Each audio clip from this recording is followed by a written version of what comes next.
Want to welcome everybody to the University of North Texas Percussion's 10 Questions Plus.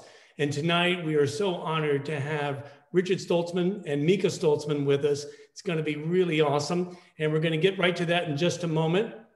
But at first, I just wanted to let you know we're in beautiful Denton, Texas.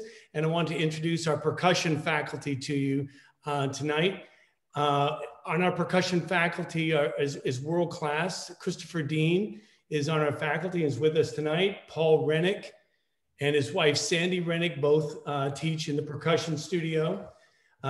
Quincy Davis, great jazz drum set playing, as well as Stockton Helbing, Steve Barnes, and Jose Aponte, world-class drum set studio.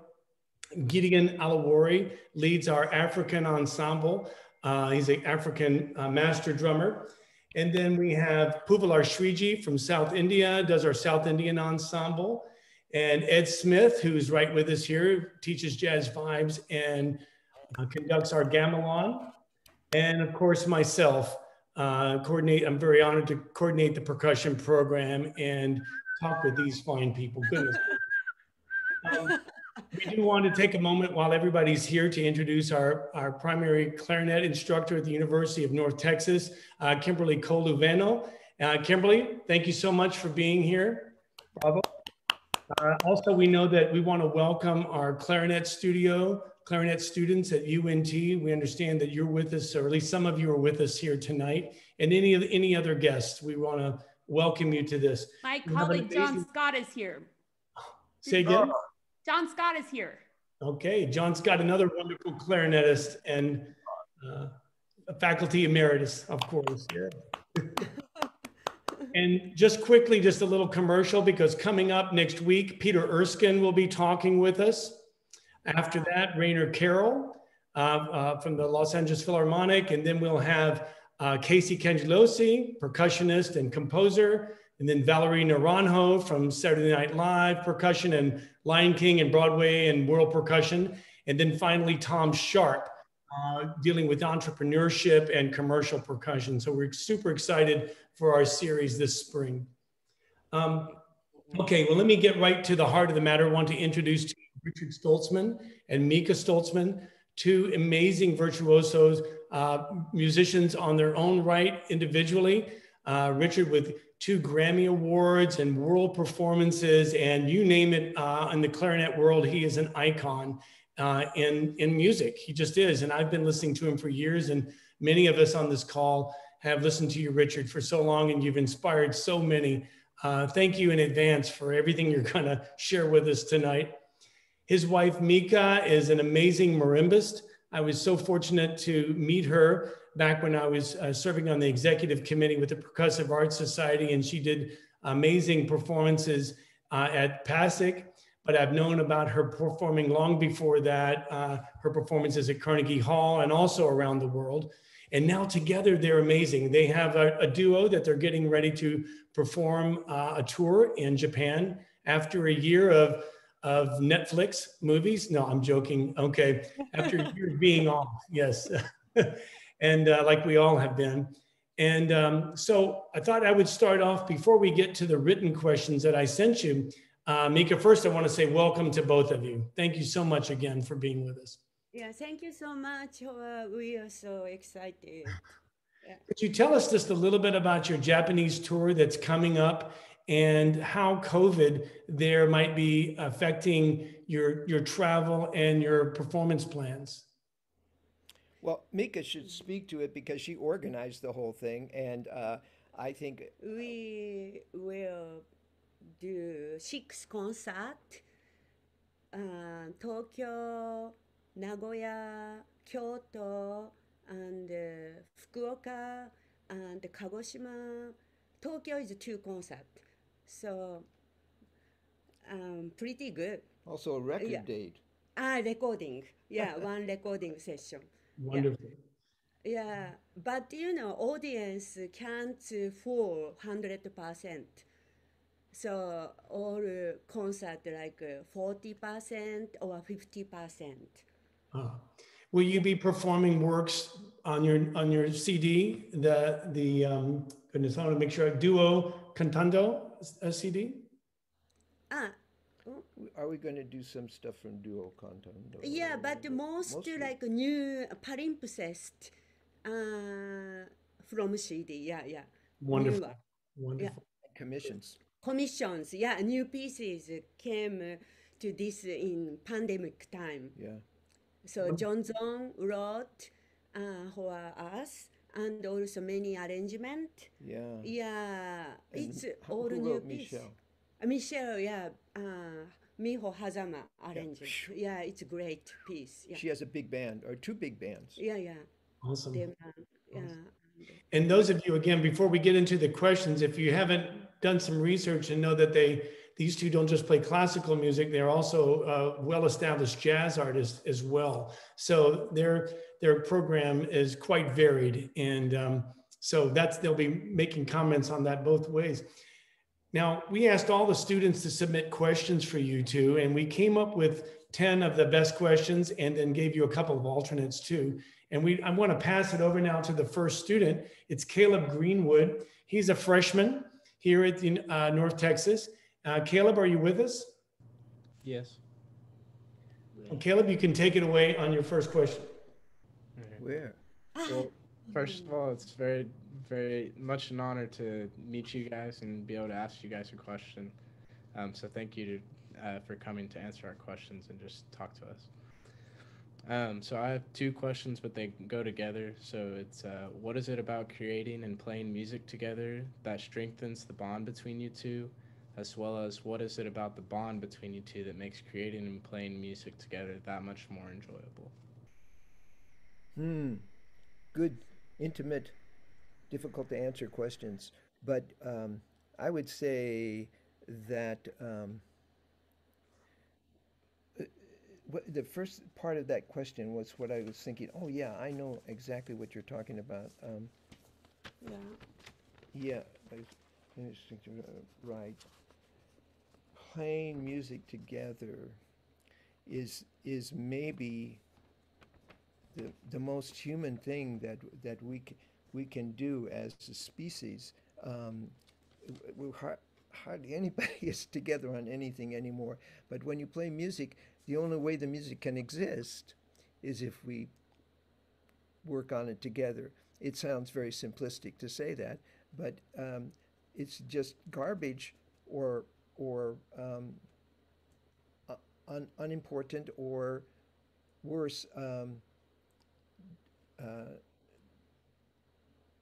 sad if people make music together without being supportive of each other. And this is what a relationship can be, and hopefully is when we make a relationship with another person, and that other person supports you and what you're thinking about and what you're trying to do with music. And certainly that's the case with Mika and me. I mean, I don't know how she's lived with me for how many years? 10 years. I mean, luckily we have, I play in the basement and she plays on the first floor. So with a lot of doors in between, we can do that. I'm talking about the practice thing. But then, of course, eventually we want to play together. And it's so satisfying to have that in our own house, that we can play together. And I don't know what people are doing who can't play together. I mean, who can't get out to somewhere their partner or their inspiration is and work with them. I don't know, but that we all need that. Obviously, not just musicians, but certainly musicians do. And I forget. Does that answer the first part of your question? Yeah, first. Yeah, that answers it. That was a good answer. I like that. Well, now don't grade me on these. Oh, yeah. So what is it about us being together that makes it? I can. Yeah. Yeah, tell. Yeah. I'm sorry, my English not so good, but please patient. So at first, I had no idea of performing duo concert with marimba and clarinet only. I was afraid that the sound would be too simple and I would have to accompany clarinet all the time. But in the course of playing some music Bill Douglas wrote for us and jazz arrangement of Ravel's Pavan for a duo, audience love it. So, and I found it joy to support clarinet's melody with marimba. So I learned to play like singing, which is difficult for marimba, rubat, and so on. Through duo activities, which started right after we got married, we love it simply because we can tour together. Otherwise, we would be missing each other. Do you understand? Yeah, I understand perfectly, actually. Thank you. Thank you. Thank you, Caleb. That's a great question to start off. Our next question comes from a sophomore performance major in percussion, Graham Viegut. Hello. I just wanted to say thank you all or thank both of you for taking the time this evening or midday, I guess, for you and enjoying all of our questions. My question was, can you discuss your experience working with Steve Reich on his album Triple Quartet?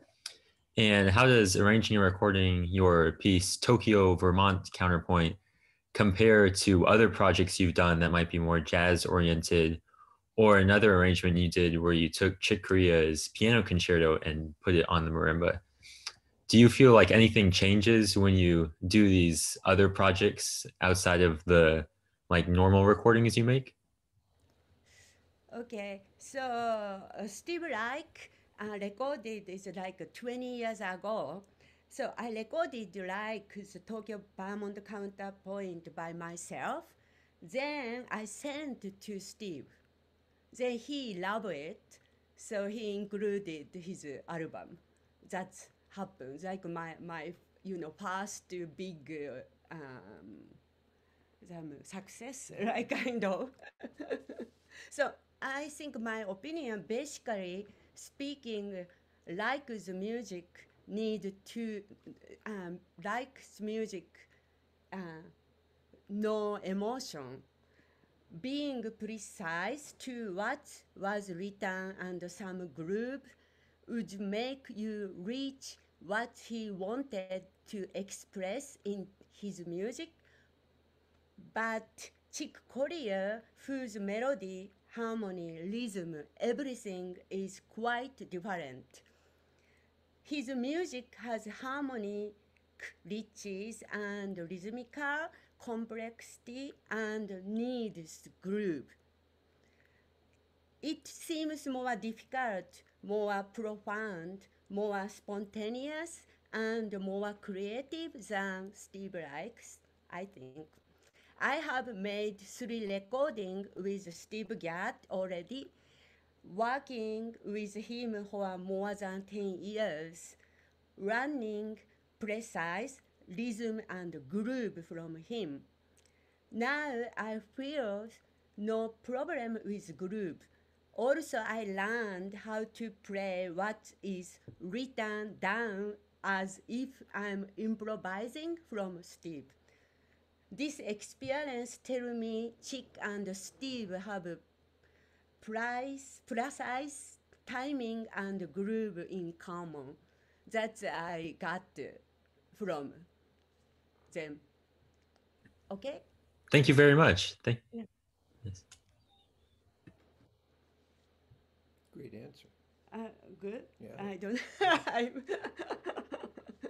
I studied yesterday. It's very good. You did great, Mika.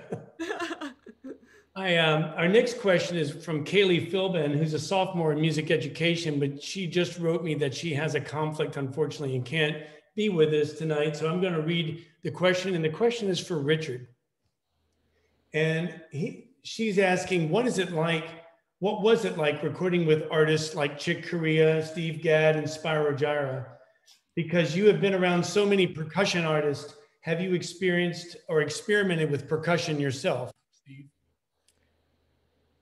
Okay, it's a kind of a interesting question. I haven't been around so many percussion artists actually in my life.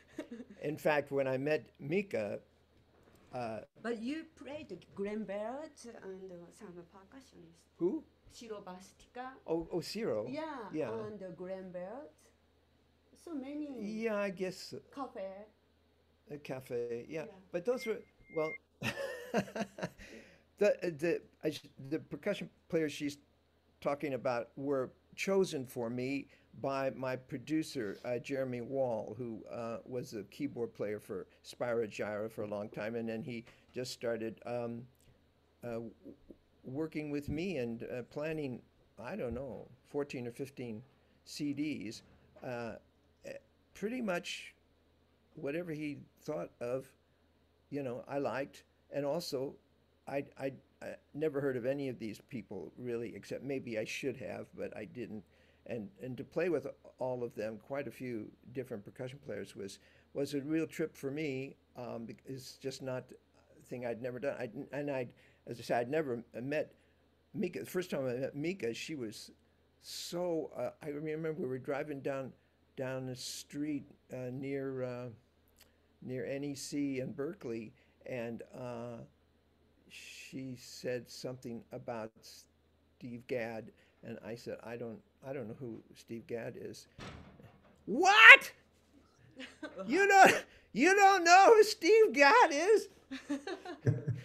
And I said, no, I don't. So she made me stop the car right there, and she had a cassette, many cassettes, but she had a cassette, and we had a cassette player, and she stuck something in there, and it was a band. I think no, A Train. Oh, you remember? Yeah, A Train. Wow. Michel Petrucciani Trio. I Yeah, think. yeah. So that was the beginning of my journey to understand what it means to be a percussionist. Aside from the passion part, it's also the listening part. I really never thought, really in my basic classical life, I rarely used a metronome, which is what I think of when I think of percussion, somebody who does the metronome. This shows you how old and how uneducated I am. And then I learned that I also didn't know what the word groove meant.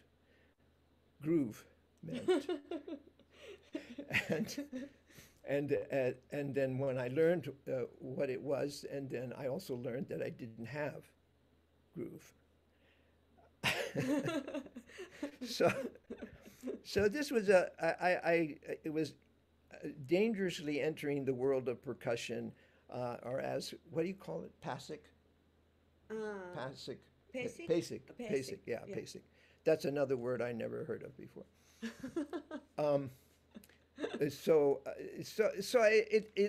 It's an ongoing process for me to try to reconcile my idea of flow of music in time in the classical world with the flow of music in time in this concepts of percussion players. But having met some of and played with some of the great percussion players, I understand it's not so complicated to talk about. Well, no, that's just the opposite. It's really not complicated to get into a groove. You just let yourself go and listen with your ears. But to explain it, especially to a classical person, is almost impossible. So I don't want to give you a bad answer to the question, but I found out when I started meeting the wonderful people who dedicate their lives to making music on percussion instruments that there's so much more you have to listen to in the quality and the sound of what a something makes when you hit it. This was not something I ever considered in music. How do you, when you hit something, how do you make it musical or anything? I just thought it's not musical. Therefore, I just didn't think about it. And Mika has turned my head around, and then she sort of twisted it off and tried to put it back on. And now I understand. And also actually working with Jeremy Wall as my producer for let's see, we did like two records a year for that. So about, I don't know, 10 or 12 years. And he brought many of these great percussion players into the studio. And one thing I realized is that very rarely do they practice for a session. They come ready. They come ready, not with memorization, but with ears. And so therefore, my feeling about attending recording sessions as a classical musician was I practiced my ass off as much as I could, as long as I could, try to memorize every piece I was going to play and really, really know it so that I wouldn't have to look at the music, but that I would be able to contribute to the recording session in that way. It's just the opposite, I think, from how a percussionist comes into like a recording session. They're just ready. They're sort of ready, at least with me, because I was sort of the not the leader, but the main person. Main person, I guess. Yeah, they're just ready to make it happen, make the music happen, make you feel comfortable, and make beautiful sounds and rhythms through listening. And this was another thing that killed me, was that everybody was using headphones, and in isolation rooms. This was I couldn't believe I was going to make music with people who were in other rooms with headphones. It drove me nuts until I finally realized that it was a great art that percussion players have learned to assimilate what's going through their ears and blend it with what's going through their body and turn it into just wonderful, sympathetic, and interesting and unexpected music. Did I answer that question? I think you did. Okay. Somebody keep track, because I don't think I'm answering. Yes. Once I get started, so you have to. You have a button, Mark. You just push that and silence me. I've got the Richard button. No. Hey, do you ever find yourself playing on Mika's marimba, improvising a little bit on her instrument? I can't even. If I get even close, like it looked like I might touch. No, don't touch. Don't touch. Don't touch. Don't touch. Don't touch. I guess she doesn't play the clarinet either, so I guess that's a fair go. Yeah. She doesn't want to. Okay. Yeah, one thing where I'm still trying to get involved with the marimba in terms of understanding it is the mallets, because Mika is always asking whoever, mostly musicians who know about it, but occasionally me too, how is this mallet or how is that mallet? And I don't even know what I'm supposed to be listening to. But gradually, my ears started finding out what this meant to be a percussionist and to use mallets to shape the sound and the direction and all of that. Yeah, wonderful. Thank you. We can go now to Kohei Sakai, who's our senior in music education. Kohei, are you here? Hi. Yes, I am. Hello. Thank you for taking the time to answer these questions today. My question is, what was your experience like starting out as a music teacher in Japan? What kind of topics or what kind of music did you teach in school classes? So, are you Japanese? I am. Oh, wow. So, 日本語わかりますか? はい、わかります。Okay, great. But I have to speak English. So, okay. So, you know, I'm looks young, but 56 years old already. So in my 20s, I was directing and conducting brass band in elementary school and junior high school. At college, I was a percussion instructor, college time. So at home, I taught marimba. There were about 20 students. Most of them were beginners, so I taught them how to hold mallet at first. They learned whole mallet pieces, for example, Kekabe or Mark Hold music, that's kind. I sent some of them to a marimba competition. When I was 30s, I studied in US for a short period when I met Nexus members. Then I decided to concentrate on performance to become a professional and stop teaching. I continued to study in Toronto until I was 35. After that, I held my debut recital in New York and Tokyo. That's happened. Then now. It's okay? 日本語だったらもうちょっとちゃんと話せるんですけど、ごめんなさい。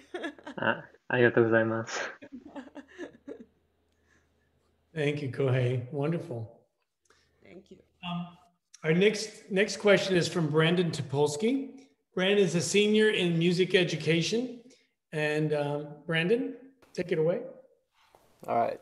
My question is for Mika, and it was, you've performed on numerous records and CDs, but what are some of your biggest takeaways from artists such as Steve Reich and Chick Corea? Steve Reich, I tell to you, I'm not recording with him. Just my recording sent to him, then he using his album. So then I'm no experience recording with Steve Reich. But, my first recording is 1997 with Nexus members. That's the first recording session.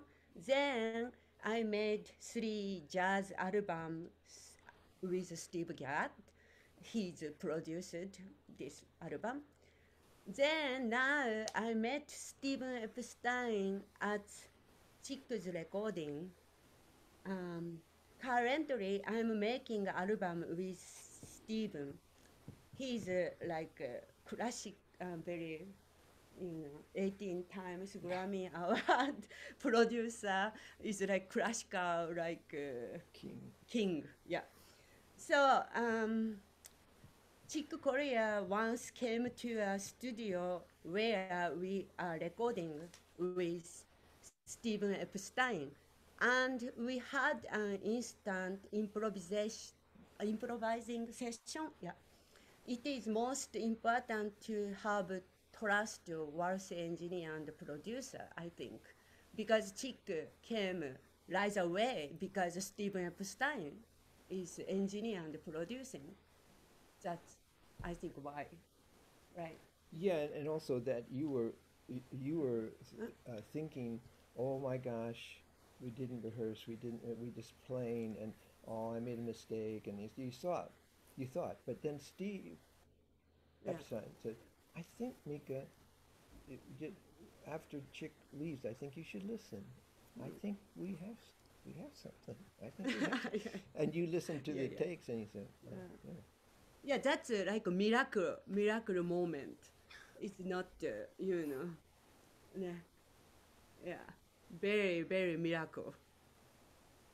So,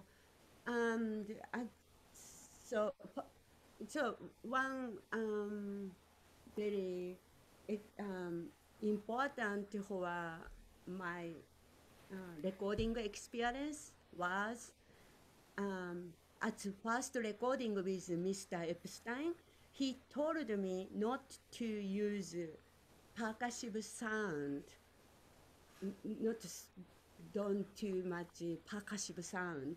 We tested all the mallet I had and recorded with ones he selected. Now I'm using only their pair of mallet with clear pitch, rich sound for a concert all the time now. So it's changing sound. I'm sorry, I can't tell, but You did. You just said okay. it. Yeah. Thank you. Great. Thank you, Mika. That's interesting. Our next student is Ladarius Bailey Hunt. He's a freshman in music education. Ladarius? Hello. here. Oh yeah. Hi. My question is, what kind of unique sounds and directions do you think the marimba and clarinet bring compared to other instruments? You do. That's Yeah. my turn? Yeah. Well, I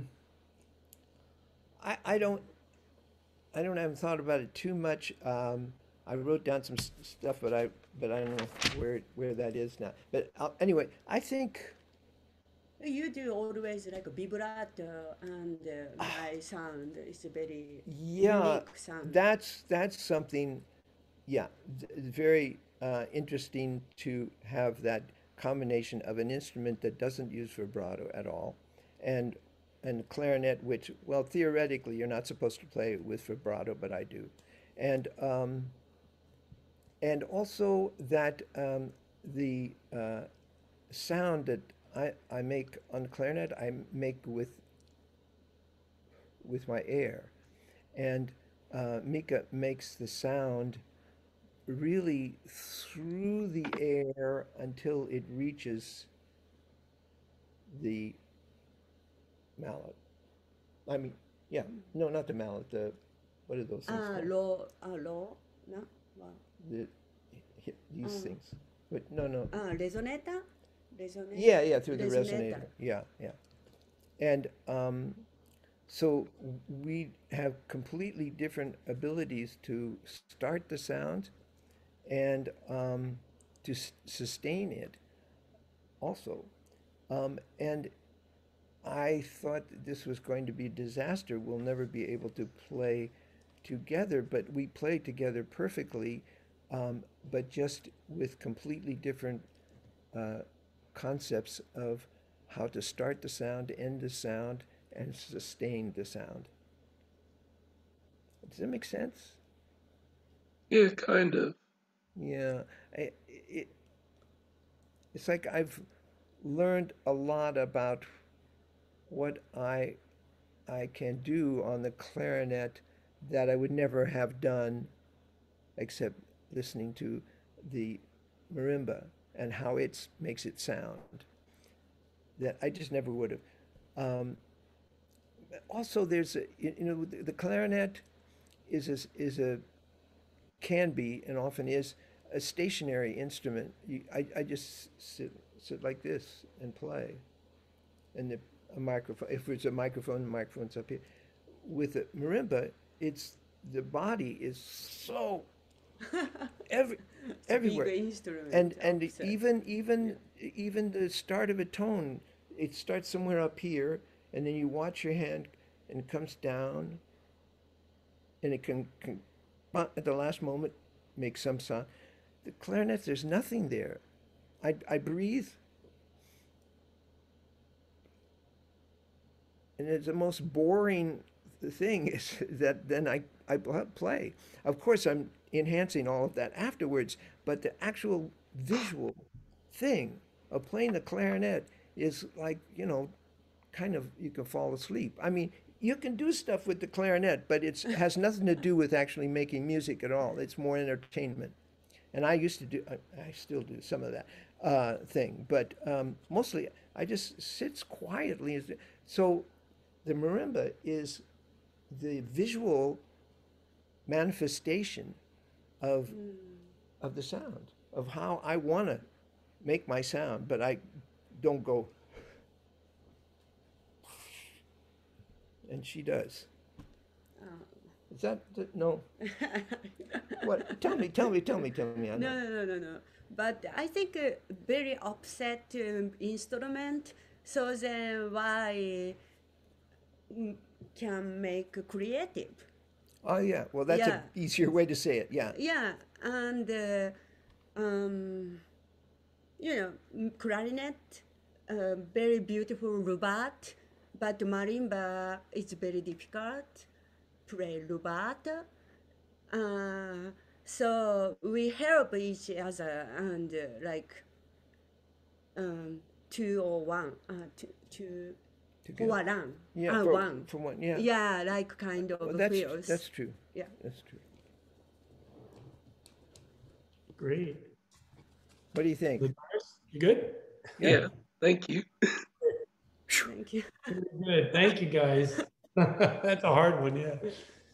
Our next one is from actually a master's candidate in jazz studies, Joshua Calef. Joshua? Hi, Mika and Richard. Thanks again for joining us. So great to virtually meet you guys. So my question, basically, we all know that that you perform at a really high level, so my question is related to that. So when you're playing involved repertoire pieces by Debussy or Bach, how do you prepare to play at such a high level, but still maintain that freshness and spontaneity on stage?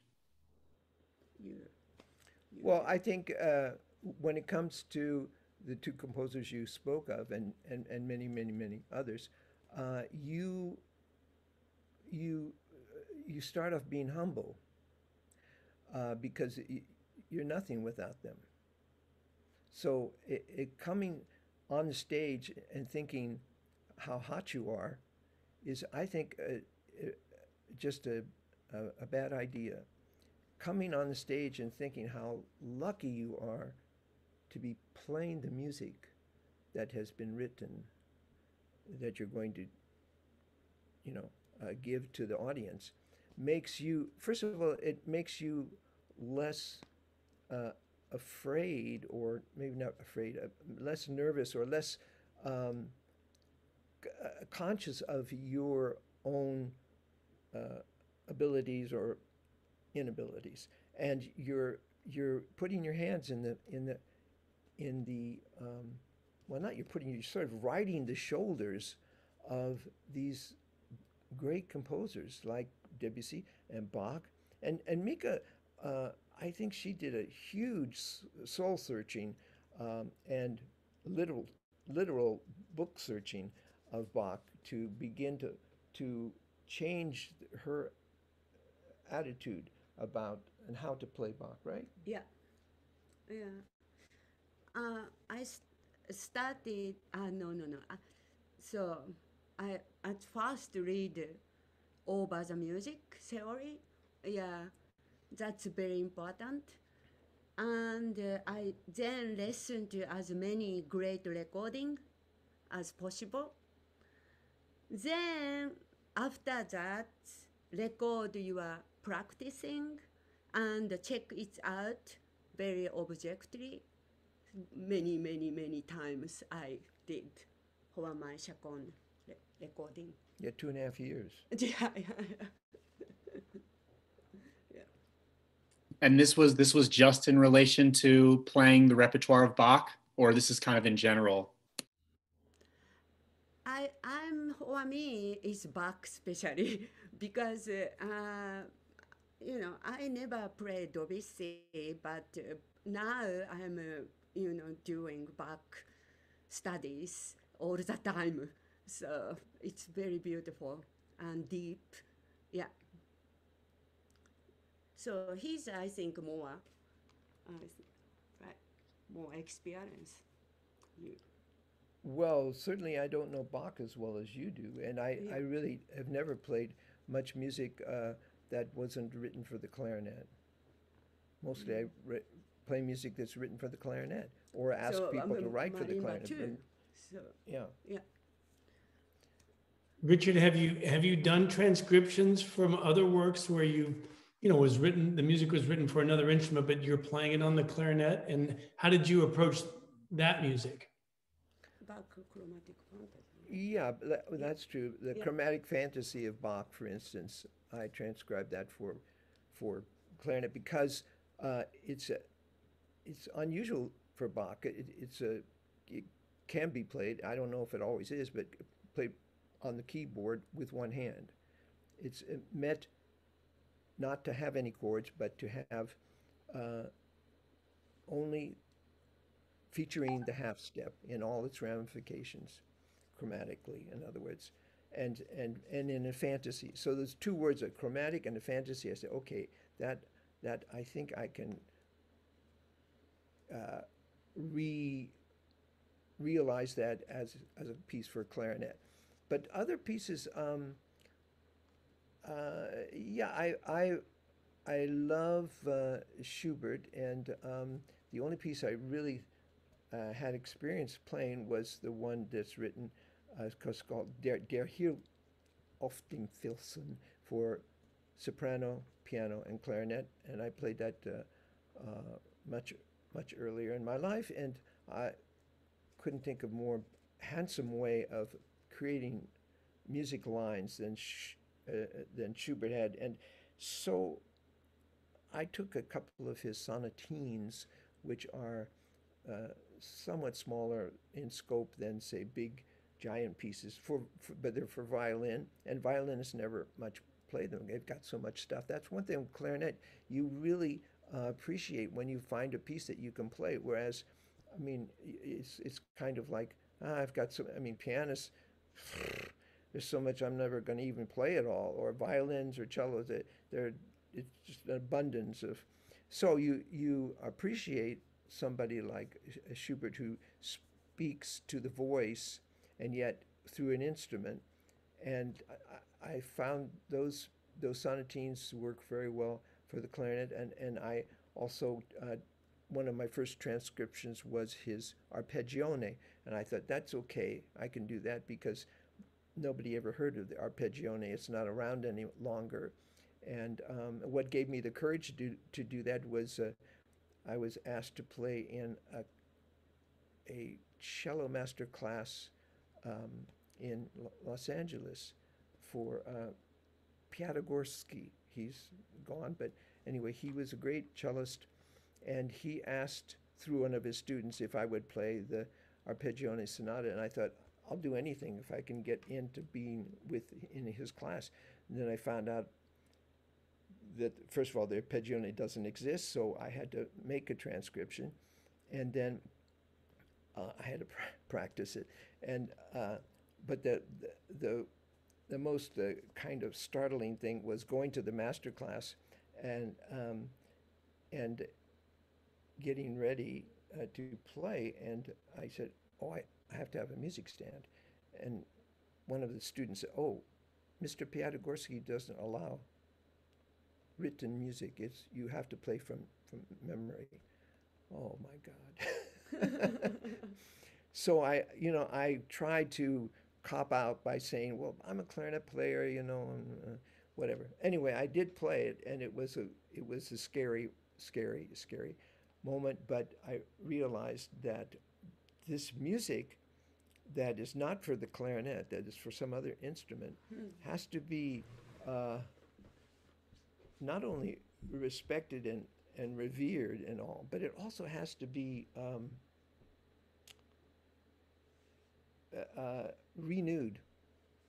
It can't be. And I asked Mr. Piatigorsky about the Arpeggione Sonata. Why did he chose that? He said, well, because it always sounds terrible on the cello. It sounds like an exercise. It sounds like some kind of competition piece. Doesn't sound beautiful. So this is one thing. I feel like if I can pick music that can add to its whatever it is about, Gershwin pieces or Bernstein? No. Yeah, Bernstein, but Debussy. Debussy is a wonderful lesson in how he conceived of the clarinet in a way that was not what the clarinet usually can do. You can play chromatic fantasy, little bit, because No, I people boring might play something music. But chromatic, you know. Yeah.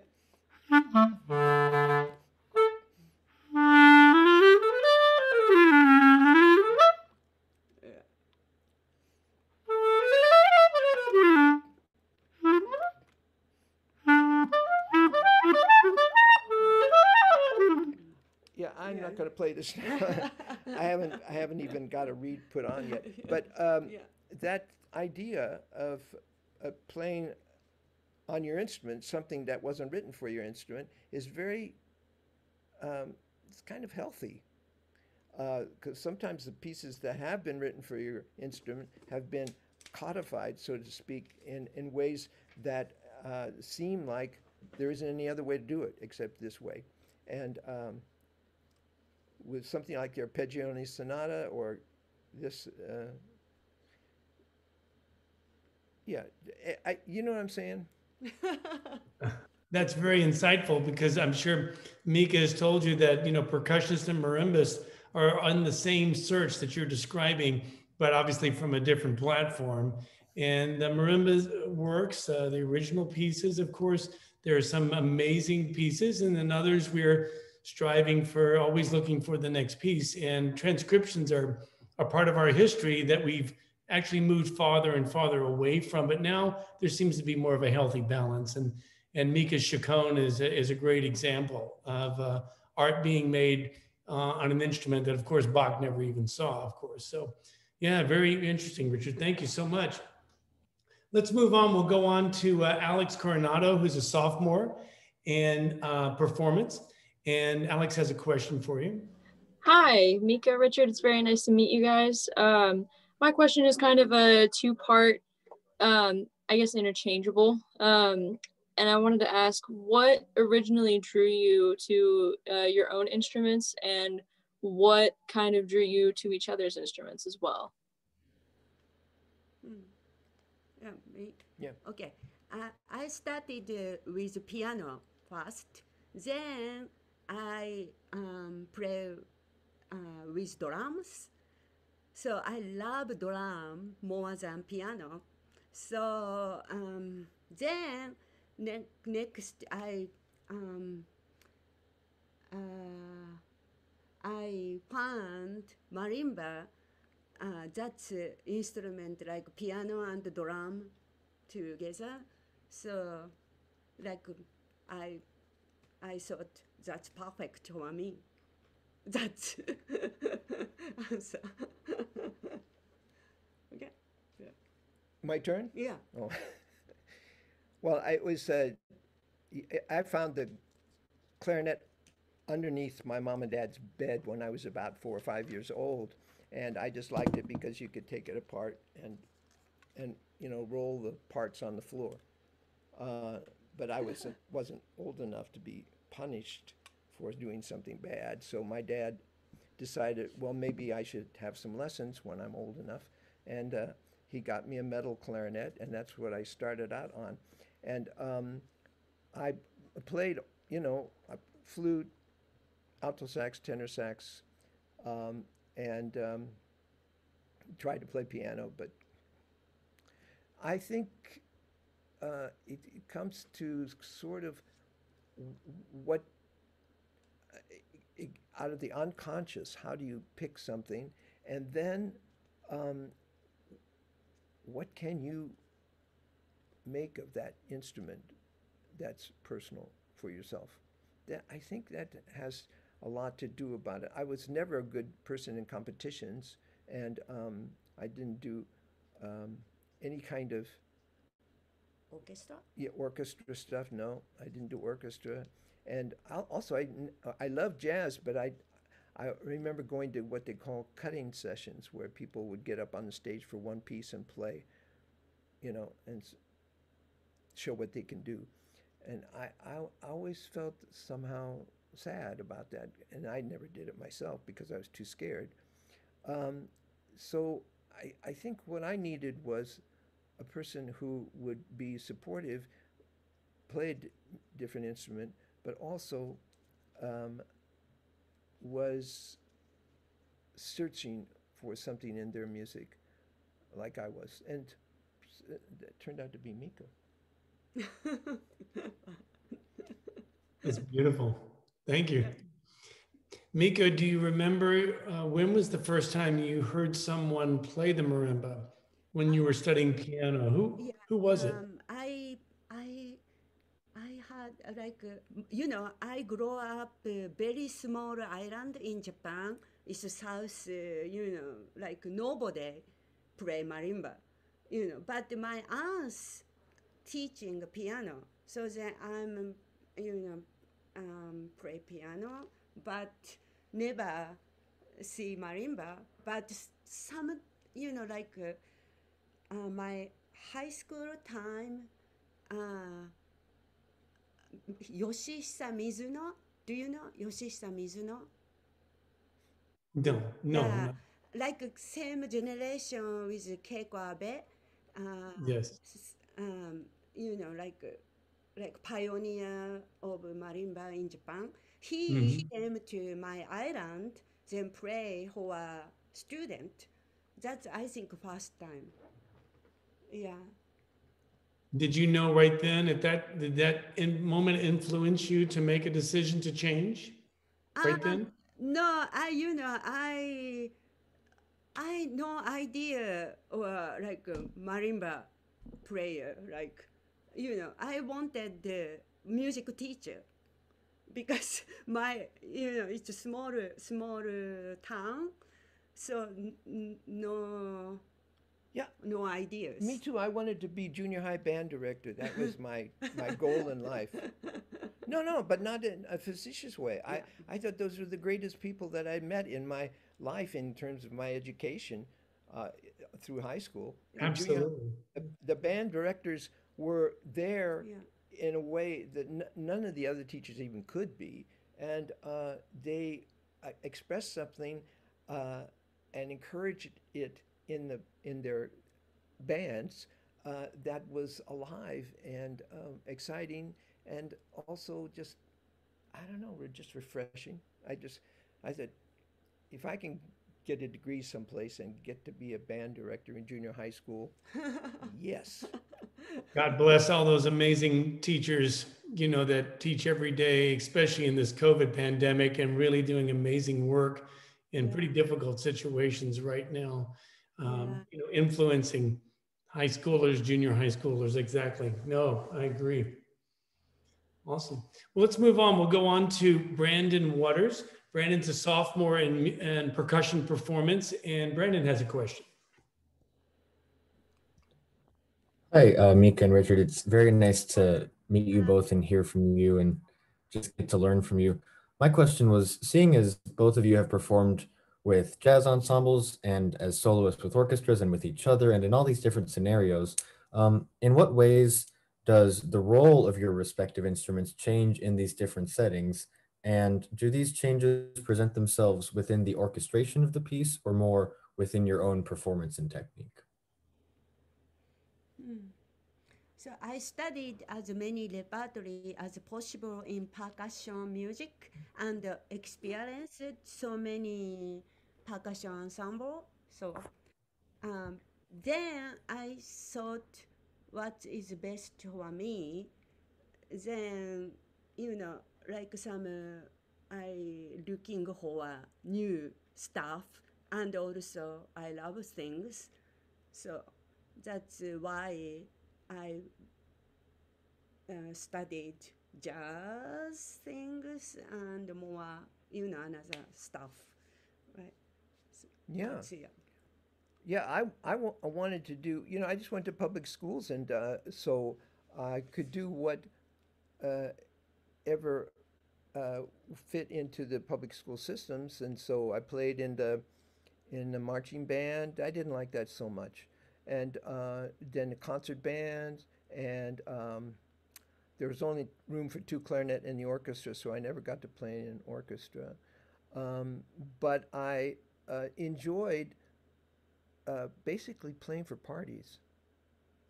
And I had a band in high school and also in college, and we played every weekend because like at Ohio State, like I don't know how many thousands, but 50, 60,000 people there, and they all needed to party on Friday and Saturday night. So and at that time, I don't think there were guys who went around with records and did that kind of thing yet. This was too early for that. So, if you had a band, you were in demand, and you could play for people dancing, and that's beautiful. Awesome. Thank you so much. Wonderful. Thank you, Brandon. Our next question is from Brian Keith, who's a master's in percussion performance. Hi, Mika and Richard. Thank you guys for joining us tonight. It's such an honor to be able to speak with you. So thank you. It's truly amazing to watch the marimba become integrated outside the world of percussion ensemble and solo performance.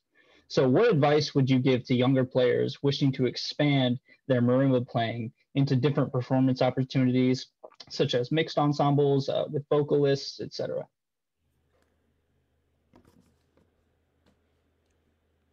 Yes, you all will learn a lot from playing with other instrument, right? Yeah. So that's why I'm trying other things. So that's not enough of an answer. Not an answer, yeah.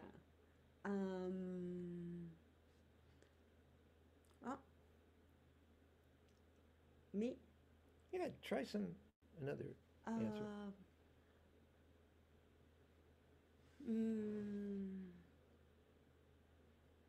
Mika, you can also address that question, not just for chamber music, but just advice for younger players who want to build a career in music, playing marimba or percussion, Yeah.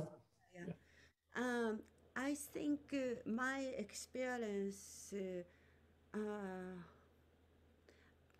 please attend not only percussion music, please listen other, authorities, musicians' music, and also more interested other things.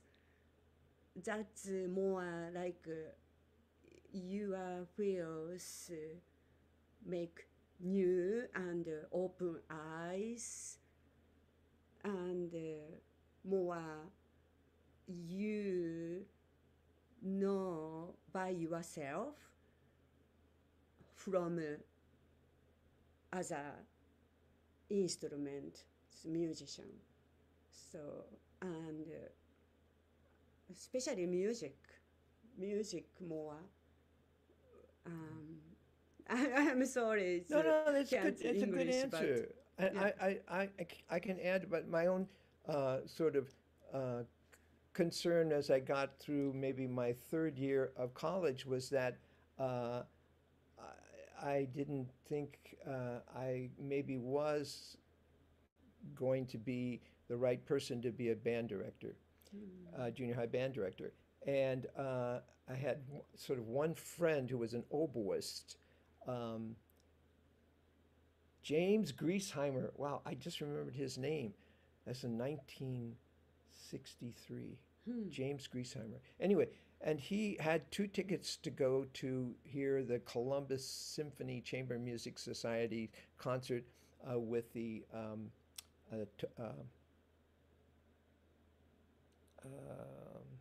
Juilliard String Quartet. And I'd never been to a chamber music concert in my life. And I really struggled not to go, but he said we should go, and it's free. And so I went. I remember in the lobby, everybody had like this hair, gray hair. Everybody had gray hair. There was nobody under under 40. Certainly there was nobody like 17, 18. Yeah. So I just said to Jimmy, "What are we doing here?" You know, and he said, "We got front row seats." I said, "Oh my God!" So we go in, and everybody's dressed very, very nicely, and you know, we just, the students got. And anyway, so the quartet came on the stage. I'd never heard a live string quartet, and their first piece was Alban Berg's Lyric Suite. I'd never heard of Alban Berg. I'd heard of Lyric, and I've heard Suite, sort of, but that was it. And so what changed me was they played this music, these four guys, right in front of my face, like maybe 3 feet away. It's like being in a club. And they were intense with this. Like I'd never seen anybody in music before be this like on the edge of like I don't know what, the edge of their life or something, trying to make this music happen, which I didn't understand at all.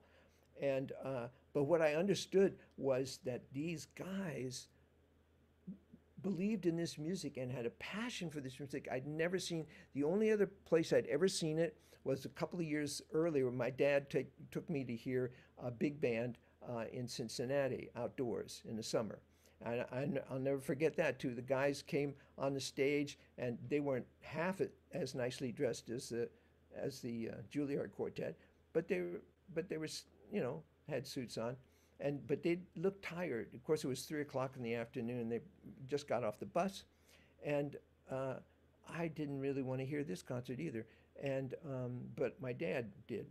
So I remember whoever got on the stage, like maybe Woody Herman or one of the band directors, and they just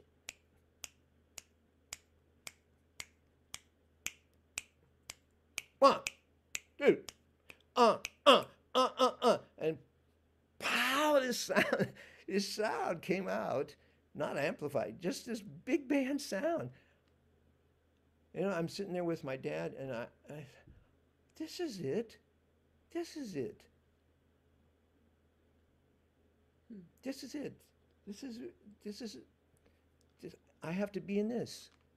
I didn't get in a big band, but I mean, I did play with big band, luckily. But that, I think, so that experience that you get somewhere in your life from hearing some music made in such a passionate way among a group of musicians that you can't believe it. And you just basically, then and there, you just say, okay, I got to change my life. Well, those are great stories from both of you. I mean, just not to have preconceptions and to put yourselves as a young musician into musical environment that you really can't anticipate what's going to happen. And it does change you, Richard. I mean, I think that all of us who have careers that are on this Zoom session right now have moments that you just described in their own way, where they stepped into a room and went, oh my God, what's happening here? You know, and just had no idea how that would change you. And that's really a great story. And of course, I think students listen to so much music now, especially in the last year, on a computer, you know, or through a TV, you know, everything's on the screen. But to be in the room with people like that, like the Juilliard String Quartet, and be 3 feet away or whatever, and feel that intensity it's impactful. You cannot deny that. So that's a really great answer. And I don't know if that's what, Brian, you were anticipating, but that was right on, I thought. Thank you, Brian. Thank you so much. Guys, we've gone through these 10 questions, but we do have 2 alternates. Could you answer these next 2 questions? Do you have time? Who has time? You. Yeah, you and okay. Mika. Yeah. Okay, great. Well, we have two more, and this is the first one is from our freshman music education major, Sam Koch. Oh, that's a jazz Yes, name. hello. I just wanted to ask, since both of you have had very rich experiences on your instruments and like making music thus far, with your countless performances, both like classical and jazz, and all your collaborations with all your other artists that you worked with, I just wanted to know if there's anything that you guys haven't done yet that you've always wanted to try, or maybe work with someone that you haven't been able to work with. Me? If you want. Yeah. I'd like to commission a new marimba concerto, record it, and play it with symphony orchestra. That's I want. And I'd like to make more new albums, sure. So, yeah. Well, I've made enough albums. yeah. but Yeah. what you told me the other day, some time ago, Yeah. about Symphonia Bach, and I never was paying much attention to Bach at all, and it takes Mika to actually make me understand what it is about Bach that is important for living and also for being a musician, and this was I guess it was a video. These things, I don't want to praise videos or TVs or whatever, but Mika saw Peter Serkin. YouTube, yeah. Oh, on YouTube. YouTube. I don't do YouTube really, but anyway. So, and she said, "This Peter, I know Peter very well, and he's out on the street corner there's an upright piano, and he's playing, and like he's just doing it on his cell phone, and nobody's paying attention at all, and so I listened to this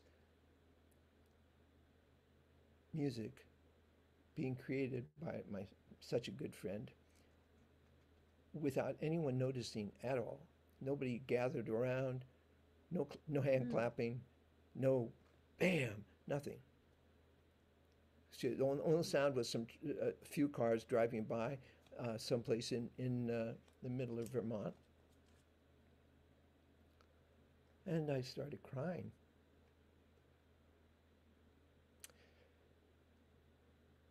And I realized this is something we should play. We should definitely play. And Mika said, let's do it. And ever since, we've been playing for a couple of years now. But every time I think about that, it's not music for marimba, it's not music for clarinet, it's I don't know who it's for. It's for a person on the street corner or a person who doesn't know that they need it. And it just stops me every time we play it. So I don't know, that wasn't the answer exactly to the question, but it just made me think about it. So I think he did everything done, so just continue playing.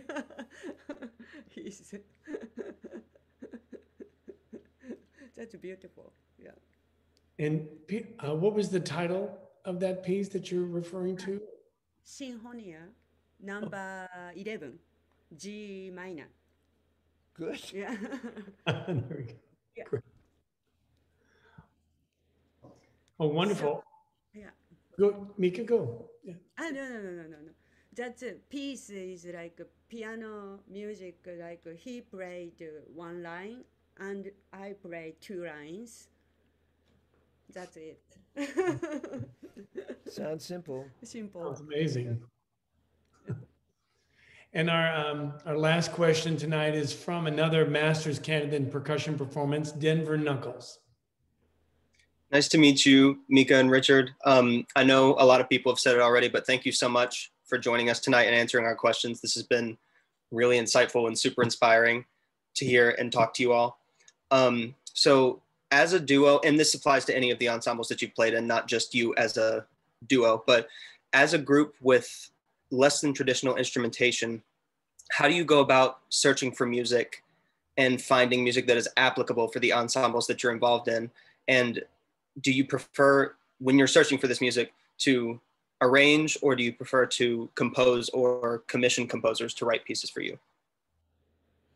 Yeah, always, right? Yes, of course, right? Always commissioning, oh, commissioning attractive composer all the time. We, listening and searching, finding. That's most our job. My job. Yeah, you really know. You really know, because you're listening all the time. I don't listen anymore. I really don't. But I think the thing you got from the big band leader. Yeah. What's her name? I commissioned marimba concerto, like jazz and classic together. So Miho Hazama, she's great. She just nominated Grammy. I think Ed, Miho Hazama? Miho Hazama. Absolutely, sure do. Thank you very much. Yeah, I commissioned to her marimba concerto now. So that's fantastic. Yeah, like Mozart orchestration, two wind and strings with drum and bass. Yeah, Awesome. and marimba is main, but another sub-main is clarinet. I never heard of her. I never heard of her. And Mika said, but this woman, and she's only in her 20s or something. No, 30s. Okay, 30s. Early 30s. All right, but it's fantastic orchestration. And the band director of the Denmark and big band. German. Yeah, and German big band. Yeah, she's great. We got the arrangement. Beatles. Oh, the Michelle is great. Yeah, great. It's unbelievable. Yeah. She's. So Denver, we continue, always, thinking about new pieces. Absolutely. Thank you so much. Yeah. Thank you. Wow, this has been so wonderful to have you both together. And right before your tour, do you have any last words for these students that are in the middle of trying to find their musical voice and their drive for their career in music? Is there anything that we haven't talked about that you wanted to share? I'm just like starting my fear is just starting my career now, So more, I have many dreams, and also more, I continue playing,